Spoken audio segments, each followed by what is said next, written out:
Friends, చింత చిగురు గురించి అందరికీ తెలుసు కదా. చింత చిగురుతో పప్పు చేస్తారు, కానీ పచ్చడి కూడా చేస్తారు అని ఎంతమందికి తెలుసు ఫ్రెండ్స్.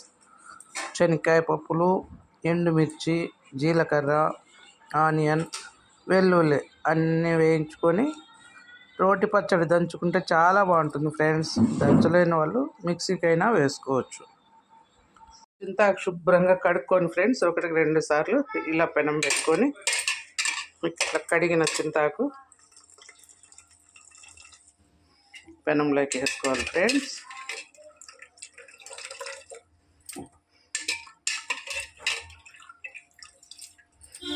అంతకుముందు శనక్కాయలు వేయించుకొని ఇట్లా పొట్టు తీసుకొని ఒక పక్కన పెట్టుకోవాలి.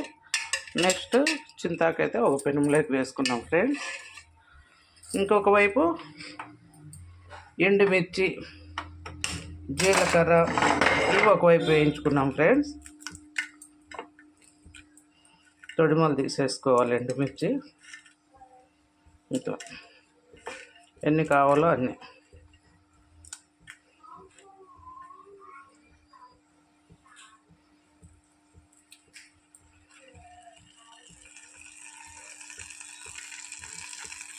కొద్దిగా ఆయిల్ యాడ్ చేసుకోవచ్చు ఫ్రెండ్స్, మన ఇష్టం. ఈ స్టేజ్లోనే కొంచెం ఆయిల్ యాడ్ చేసుకొని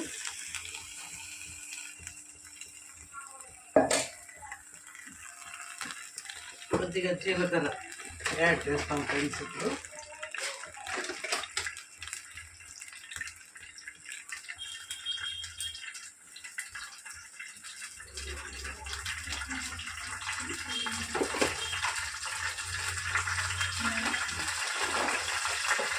ఎంత బాగా ఉడికిపోతూ ఉంటుందో. జీలకర్ర కొంచెం యాడ్ చేసాం.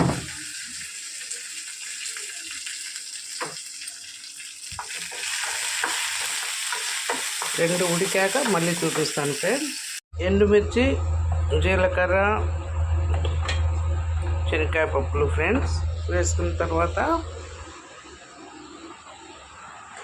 చింతాకు ఇలా పెట్టుకున్నామన్నమాట. ఇప్పుడు ఇది కూడా మిక్సీకి వేసేసుకొని ఉప్పు సరి చూసుకొని మళ్ళీ తిరుగుబాత పెట్టుకుంటే గుమగుమలాడే చింతాకు శనక్కాయ పప్పులు పచ్చడి రెడీ అవుతుంది ఫ్రెండ్స్. ఎంత బాగా తయారైపోయిందో. మిక్సీ అయినా కూడా రోట్లో అయితే ఇంకా చక్కగా ఉంటుంది ఫ్రెండ్స్. మనకు చేయలేక ఇలా చేసుకోవాల్సి వస్తుంది.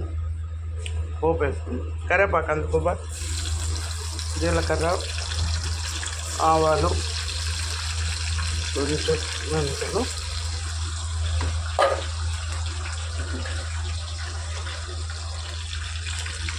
ఆనియన్స్,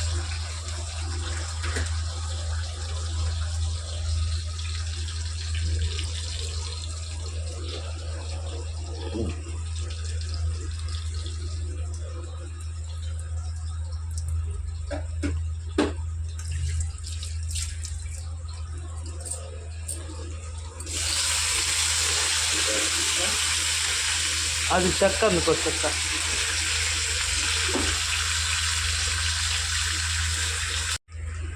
పోపు అయితే బాగా వేగిపోయింది ఫ్రెండ్స్.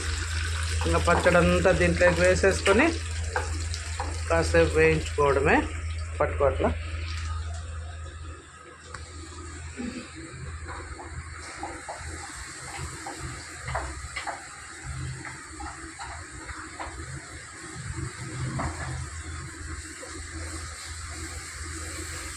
ఫ్రెండ్స్, వేడి వేడి పచ్చి చింతాకు శనక్కాయ పచ్చడి రెడీ.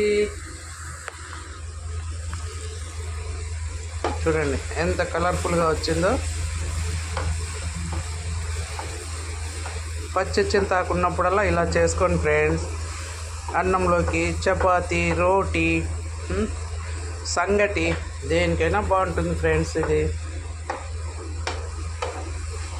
చూడండి ఎంత కలర్ఫుల్గా వచ్చిందో. ఇడ్లీలో కూడా తినొచ్చు. రుచికి రుచి, హెల్త్కి హెల్త్. విటమిన్ సి పుష్కలంగా దొరుకుతుంది కదా, అందరికీ తెలిసిన విషయమే. ఈ కాలంలో చింతాకు బాగా దొరుకుతుంది పల్లెల్లో. టౌన్లో అంటే అమ్ముతారు, కొనాల్సిందేలేండి. చాలా బాగుంటుంది ఫ్రెండ్స్, చేసుకోండి ఇలాగా. అంతే, అయిపోయి.